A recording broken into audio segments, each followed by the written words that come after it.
Prime Minister Trudeau. Why did you make a decision to testify at the Finance Committee?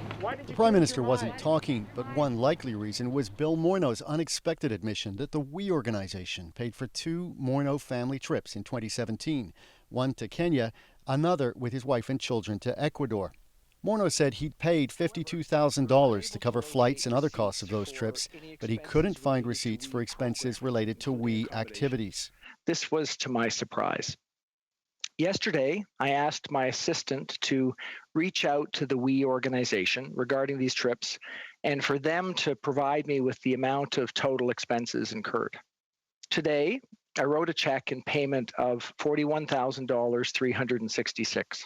Canadians will find it impossible to believe that this organization showered you with $41,000 worth of luxury and accommodations, and that you didn't know about it. We paid for your travel.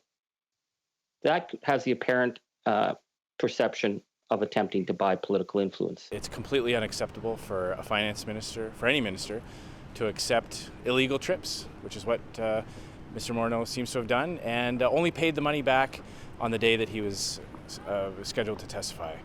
So we believe it's time for Bill Morneau to resign. In his defense, Morneau also testified that his family donated $100,000 to We, half in 2018 and half just last month. It's not clear if that second donation was made before the current controversy started to gather steam. The subsidized family travel adds to a growing list of personal benefits that Trudeau and Morneau family members have received from the charity, including lucrative speaking fees, paid and unpaid jobs for the kids, and flights and hotels for the Prime Minister's wife. All questions the PM himself will now have to face, along with his Chief of Staff, when they both appear before the same committee.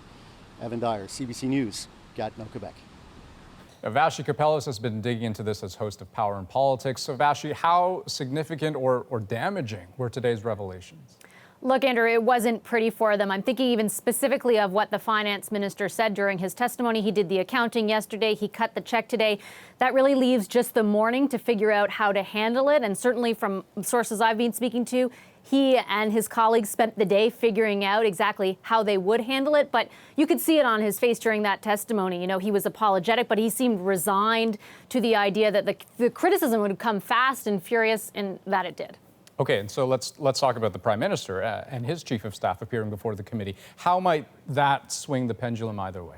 So a couple of things. First, this is extraordinary. In all my time covering politics, I have not seen the Prime Minister or his Chief of Staff testify before a committee full of MPs primed to criticize and critique and grill the Prime Minister. So it's going to be must-see TV. I've spoken to as many people around the Prime Minister as possible to figure out what the strategy might be behind it. And what they tell me is the idea is kind of to let the oxygen all out at once. A big event that puts it behind them. They really say they have nothing left to hide. There is nothing rather to hide. And so that's their motivation. On the flip side, there is a big risk to all that. We saw it today with the finance minister, I should say.